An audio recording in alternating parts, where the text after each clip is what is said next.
இப்போ எல்லாருக்குமே சர்க்கரை நோய் அதிகமாக வருது. இதோட பாதிப்புகள் என்ன? இது நிரந்தரமாக போக்க முடியுமா டாக்டர்? சர்க்கரை நோயை நிரந்தரமாக போக்க முடியாது. அதில் பாதிப்புலேருந்து வேணால் நம்ம குறைச்சிக்கலாம். ரெண்டாவது ஒரு தடவை சர்க்கரை நோய் வந்துட்டு அவங்களுக்கு எல்லா நாளும் தொடர்ந்து இருக்கத்தான் செய்யும். இப்போ டைப் 1 டைப் 2 2 இருக்குது. இப்போ பார்த்தீங்கன்னா சர்க்கரை எதனால மன அழுத்தத்தினால வருது, ஜீன் பிராப்ளம் வருது. ரெண்டாவது நம்ம பழக்க வழக்கத்தினால மெயினாகுது, ஒழுக்கன்மையினாலையும் நிறையா இருக்குது. அதில் நிறையா இருக்குது. சர்க்கரை நோய்க்கு வர்றதுக்கு காரணங்கள் நிறைய விஷயங்கள் இருக்குது. ஆனால் நம்ம சர்க்கரை நோய் வந்த பிறகு அதை சரியாக கவனிக்கலைன்னா சர்க்கரை நோயெல்லாம் பார்த்தீங்கன்னா கண், கிட்னி, ஹார்ட்டு மூணுமே பாதிக்கப்படுது. ஏன்னா சர்க்கரை நோய் அளவோட கூட இருந்துச்சுன்னு வச்சுங்களேன். இப்போ என்னன்னா ரத்த சர்க்குலேஷன், நம்ம சர்க்கரை கூடுதல் ஆகும், அது என்ன ஆகும், ரத்த நாணங்கள் கொழுப்பு அடிக்கும். இப்போ சர்க்கரை குறைஞ்சப்போ ரத்த நாணங்கள் கொழுப்பு குறையாது. அது மாதிரி ஒரு பாதிப்பு, அது ப்ரெஷர் வர்றது காரணமாகுது. ரெண்டாவது சர்க்கரை நோயினால் பார்த்தீங்கன்னா கிட்னியை உங்களுக்கு லிவரோட சரியாக வேலை செய்யாமல் கிட்னியோட பிரச்சனை வரும்.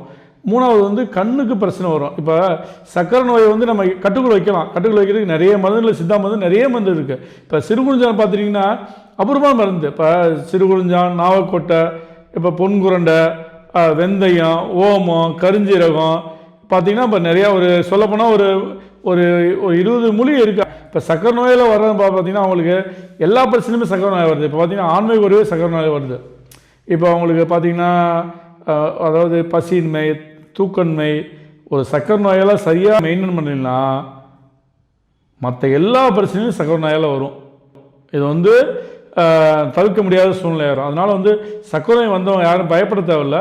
அதே நேரத்தில் ஒரு மூலிகை நம்ம போடுறோம், ஒரு சர்க்கரை குழின்னு சொல்லிட்டு ஒரு 300 கிராமில் ஒரு மாதத்துக்கே போடுறோம். இதில் பார்த்தீங்கன்னா ஒரு 17 மூலிகை சேர்ந்துருக்கு. சிறுகுறிஞ்சான், நாவக்கொட்டை, வெந்தயம், அப்புறம் பொன்குரண்டை, அது மாதிரி ஒரு 17 மூலிகை, சீந்தில், கீழாநெல்லி, கரிசலாங்கண்ணி, மாதிரி தொட்டாச்சினிங்கி, அது மாதிரி ஒரு 17 மூலிகைகள் சேர்ந்துருக்கு. பார்த்தீங்கன்னா காலைல ஒரு 5 கிராம், ஒரு நைட்டு ஒரு 5 கிராம், காலைல வெறுவத்தில் ஒரு 5 கிராம், நைட்டு ஒரு 5 கிராம் சேர்த்து எடுத்துக்கிட்டிங்கன்னா அந்த சர்க்கரை அளவு நல்லா நார்மலுக்கு வந்துடும்.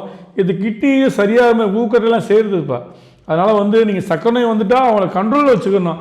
இப்போ அதனால் வர பிரச்சனைகள்லாம் உங்களுக்கு சால்வ் ஆகும். இந்த ஒரே மருந்தே கூட போதும். அப்போ மற்றபடி அந்த ப்ரெஷர் வருது, அந்த மாதிரி பாதிப்புகளை சரி பண்ணுறதுக்கு நம்ம நிறைய மருந்து தயார் பண்ணுறோம்.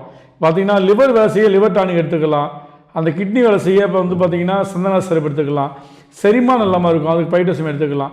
இந்த மருந்து சேர்த்து எடுத்துக்கலாம். இப்போ இது சர்க்கரை நோயால் சில பேருக்கு ப்ரெஷர் அதிகமாக இருந்துச்சுன்னா அவங்களுக்கு கார்டியோன் டானிக் தயார் பண்ணுறோம். அந்த டானிக்கை பார்த்திங்கன்னா இஞ்சி, பூண்டு, குடம்புளி அந்த கொழுப்புத்தன்மையை குறைச்சிடும். இப்போ சர்க்கரை நோய் வந்தவங்க அனைத்து பேருக்குமே நம்ம மருந்து, அதாவது அவங்களுடைய இப்போ மக்களுடைய சர்க்கரை நோய்க்கு போனால் நிறைய காசு ஆகுமோ அந்த மாதிரி பயப்படுறாங்க. இப்போ ஒரு மாதத்துக்கு அதிகபட்சம் 400 ரூபாய்க்கு மேலே வராது இந்த பவுடர் எடுத்துக்கிட்டிங்கன்னா. துணை மருந்து கொஞ்சம் ஒரு 2 மாதம் துணை மருந்து எடுக்க வேண்டிய சூழ்நிலை எடுத்துக்கிறோம். அப்புறம் இந்த மருந்து ஒரு மருந்தே போதும். தொடர்ந்து எடுத்துக்கிட்டாலே உங்களுக்கு நார்மலுக்கு வந்துடும். இப்போ அவங்களுக்கு எல்லா பிரச்சனையும் சால்வ் ஆகிடும். இப்போ அந்த மருந்தில் பார்த்திங்கன்னா கிட்னி வேலை செய்யும் கொடுத்துருக்கோம், மருந்தம் ஹார்ட் வேலை செய்யும் கொடுத்துருக்கோம். ஒரு 17 மூலிகை இருக்குது அதில். அதனால் வர பிரச்சனைகள் எல்லாமே சால்வ் பண்ண மருந்து நம்மகிட்ட இருக்குது. அதனால் கவலைப்பட வேணாம். இப்போ ஆண்மை குரலாம் எதுக்கு வருது? ஆண்மை குரலாம் வர்றதுன்னா சர்க்கரை நோய் அதிகப்படும்ல, அவங்க ஆண்மை சக்தி குறையுது. இப்போ சமீபகாலம் பார்த்திங்கன்னா சர்க்கரை நோய் வந்தவங்களுக்கு நிறைய பிரச்சனைகள் வருது. எப்படின்னு கேட்டால் ஹார்ட் அட்டாக் வர்றதுக்கு, ப்ரெஷர் வர்றதுக்கு, மற்றபடி உடம்பு உங்களுக்கு எல்லாத்துக்குமே சர்க்கரை நோயினால நிறைய பிரச்சனைகள் வருது. நீங்கள் சர்க்கரை நோய் இல்லாமல் போகுது அப்படின்னு சொல்கிறத நம்பக்கூடாது. அதாவது அளவில் கட்டுக்குள்ளே வச்சுக்கலாம். அதை நீங்கள் இல்லாமல் ஆக்கவே முடியாது. யார் சொன்னாலும் சர்க்கரை நோய் இல்லை, அது சரியாகி போயிடும், அது இல்லாமல் போயிடும். ஒரு தடவை வந்துருச்சுன்னா ஆரம்ப காலத்தில் வருது, இப்போ பேர் காலத்தில் லேடிஸுக்கு வரும், அது வேணால் மாறிக்கலாம். அவங்க டென்ஷனில் வரும், அப்புறம் சரி பண்ணிக்கலாம். மற்றபடி ஒரு சர்க்கரை நோய் வந்தவங்களுக்கு கட்டுக்குள்ளே வச்சுக்கலாம் ஒழிஞ்சு சர்க்கரை நோய் இல்லாமல் பண்ண முடியாது. அவங்க உணவு பழக்க வழக்கத்தை கரெக்டாக வச்சுக்கிட்டாங்கன்னா இந்த மருந்து எடுத்துக்கிட்டால் கண்டிப்பாக கட்டுக்குள்ளே வச்சுக்கலாம். அதனால் வர பாதிப்புகளை முழுமையாக சரி பண்ணிக்கலாம். அதனால் பயப்பட தேவையில்லை.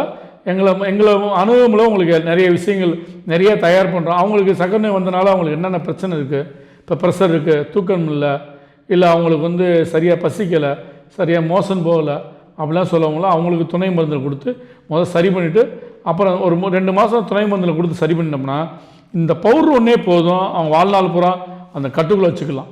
ஏன்னா எக்கனாமி பார்த்தா வாழ்நாள் பூரா சாப்பிட்றது எல்லாருனாலையும் 2000, 5000, 10,000 கொடுத்து சாப்பிடக்கூடிய வாய்ப்பு இன்றைக்கி ரொம்ப குறைவு.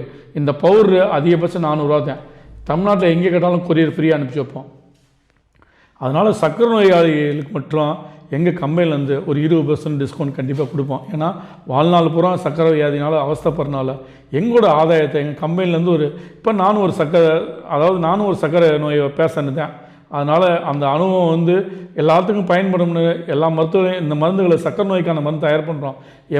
மதுநாசின் நிட்னில் ஒரு 3 விதமான கேப்சூல் தயார் பண்ணோம். எந்த கேப்சூலுமே நாங்கள் விலையை கூட்டாமல் வச்சுருக்கோம். என்ன காரணம் கேட்டிங்கன்னா, இது நாளுக்கு நாள் எல்லா விலைவாசி கூட்டிக்கிட்டு இருக்கோம்ல, நாங்கள் அந்த மருந்து மட்டும் இன்னும் 10 வருஷமாக விலை கூட்ட மாட்டோம். இப்போ இந்த மருந்து 400 ரூபாய்க்கு தரேன்னா இன்றைக்கி வரையும் அதில் கூட உங்களுக்கு ரெகுலராக வாங்குறீங்க, தொடர்ந்து வாங்கக்கூடிய வாய்ப்புனா இது 300 ரூபாய்க்கு உங்களுக்கு வீட்டுக்கு வந்து சேரும். ஏன்னா எல்லா பவுடருமே நமக்கு கிடைக்கும். முருங்கை விதைப்பொடி பார்த்திங்கன்னா, முருங்கை அந்த உள்ளே இருக்க அந்த பருப்போட விதைப்பொடி தான் எங்கிட்ட சுற்றி பண்ணி தான் எல்லா மருந்துமே கிடைக்கும். எல்லா விதைப்பொடியுமே எங்களுக்கு கிடைக்கும். இப்போ நீங்களே ஒரு சக்கரை சூர்ணம் நீங்களே தயார் பண்ணிக்கிறீங்க, நான் ஒரு 5 இடம் போட்டுக்கிறேன், பரவாயில்ல, எல்லாத்துலேயும் 50 கிராம் வாங்கி கூட நீங்கள் உங்களுக்கு கொரியர் அனுப்பிச்சி வைப்பேன். இப்போ ஒரு ஆள் சொல்லுவாங்க, நான் சிறுகுறிஞ்சானு, நிலவேம்பு, கரிசலாங்கண்ணி, திரிபுலா, அதோட நான் ஆவாரம், இது மட்டும் எனக்கு போதும், அதை நான் கால்குலேஷன் பண்ணி போட்டுக்கலாம். ஏன்னா அவங்க உடம்புக்கு தகுந்த மாதிரி இப்போ வந்து யூடியூப்பில் நிறையா வந்துருச்சு. ஆனால் சுத்தமான மூலிகை என்கிட்ட கிடைக்கும். ஒரு 200 ரூபாய்க்கு மினிமம் 200 ரூபாய்க்கு உள்ள ஒரு பவுடர் வேணால் கூட ஃப்ரீயாக கொரியர் தமிழ்நாடு ஃபுல்லாக ஃப்ரீயாக கொடுப்போம். அதனால் வந்து நீங்கள் எல்லா மருந்தும் நாங்கள் தயார் பண்ணோம். ஏன்னா மூலிகை அத்தனையுமே எங்கிட்ட இருக்குது, எந்த மருந்து இல்லைன்னு சொல்ல முடியாது, எல்லா மூலிகையும் வச்சுருக்கோம். நீங்கள் கேட்டிங்கன்னா கண்டிப்பாக உங்களுக்கு உங்கள் வீடு தேடி வரும். நீங்களே ஒரு காம்பினேஷன் போட்டுக்கலாம், இல்லை எங்கிட்ட வாங்கிக்கிட்டாலும் வாங்கிக்கலாம், அது பிரச்சனை கிடையாது. சக்கரை நோயாளிக்கு மட்டும் சக்கரை நோய் ரிசல்ட்டோடு நீங்கள் அனுப்பிச்சி விட்டீங்கன்னா கண்டிப்பாக உங்களுக்கு 20% டிஸ்கவுண்டோட உங்களுக்கு பொருள் வரும். இப்போ சக்கரை நோய்க்கு இங்கிலீஷ் மருந்து எடுக்கிறாங்க சார், அதை நிறுத்தணுமா இல்லை சித்த மருத்துவ கூட சேர்த்து எடுத்துக்கலாமா? இப்போ அவங்களுடைய சக்கரை நோய்க்கு அளவு டாக்டர் பார்த்துட்டு அவங்க எடுத்துக்கிற மருந்து எந்த காரணத்தையும் நிப்பாட்டக்கூடாது. முதல்ல வந்து அவங்களுடைய எவ்வளோ ரேஷியோ இருக்குன்னு பார்த்துட்டு, இப்போ ஒரு சப்போஸ் ஒரு பேஷண்ட்டுக்கு 300 இருக்குன்னு வச்சுங்களேன், இப்போ அந்த மருந்து எடுக்கும், அந்த மருந்து கொடுப்பாங்க, டாக்டர் ஆலோசனை சொல்லி கொடுப்பாங்க. அந்த மருந்து எடுத்துக்கிட்டு இந்த மருந்து சேர்த்து எடுக்கும்ல, அதோடைய குறைவு பார்த்து அப்புறம் வந்து அந்த இங்கிலீஷ் மருந்துலேருந்து அளவை குறைச்சிக்கிட்டே வரணும். அப்போ நம்ம ரேஷியோ ஒரு மாதம் நின்று மறுபடியும் செக் பண்ணணும். அந்த ரேஷியோ குறையுதான்னு பார்க்கணும். 300 200 வரும், 200 வந்தப்பறம் 150 வரும். அப்புறம் அந்த மருந்துலேருந்து பாதியாக அதை கொடுத்து குறைச்சிக்கிட்டு அப்புறம் இந்த மருந்து கூட்டிக்கிட்டே வரணும். அப்போ இந்த மருந்து கூட போகும்ல என்னாகும், அந்த அளவு கட்டான ஒரு 2 மாதமாவது 3 மாதம் ஆகுது அந்த மருந்தை வந்து ஸ்டாப் பண்ணுறதுக்கு வாய்ப்பு உண்டு. ஆனால் நம்ம ரேஷியோ பார்த்து டெஸ்ட்டோடு நிப்பாட்டணும். இதை நான் சாப்பிட்றேன் நிப்பாட்டிடுறேன் அப்படின்னு நிப்பாட்டக்கூடாது. எந்த மருந்துமே நம்ம ஒரு வைத்தியத்துக்கு முறையாக போகணும்னா எந்த மருந்து எடுத்துக்கிட்டோம்னா அந்த மருந்து கண்ட்ரோல் பண்ணி இருக்கும். இப்போ அந்த மருந்து போகும்போது அந்த கண்ட்ரோல் அதிலேருந்து அப்படியே குறைச்சிக்கிட்டே வரணும் ஒழிஞ்சு அப்புறமா ஆலோசனை சொல்லுவாங்க. உங்களுக்கே தெரியும், இப்போ முதக்கி பரவாயில்ல 300க்கு 250 வந்திருக்கு, அப்போ இந்த மருந்து வேலை செய்யுது, அப்புறம் வந்து 200க்கு வந்திருக்கு மருந்து வேலை செய்யுது. அப்போ என்ன செய்யணும், அந்த மருந்து இங்கிலீஷ் மருந்து எடுக்கிறத இப்போ 2 வேலைக்கு 2 மாத்திரை கொடுத்துருக்காங்க, ஒரு ஐட்டம் மட்டும் போடுவோம். அப்புறமும் ஒரு மாதம் டெஸ்ட் பண்ணி பார்க்கணும், மறுபடியும் அதில் குறையுதா இல்லை அது கண்ட்ரோலுக்கு வருதா, அப்புறமா இதை சாப்பிடணும். சாப்பிட்டோம்னா ஆலோசனை கொடுப்போம். நம்ம எப்படின்னா மருந்து டக்குன்னு எந்த மருந்துமே நிப்பாட்டிடுங்க, இந்த மருந்து எடுத்துக்குன்னு சொல்ல மாட்டோம். ஏன்னா மருத்துவமே எப்படின்னு கேட்டிங்கன்னா அவங்களுடைய உயிரை காப்பாற்று சேவ் பண்ணதே மருத்துவம்.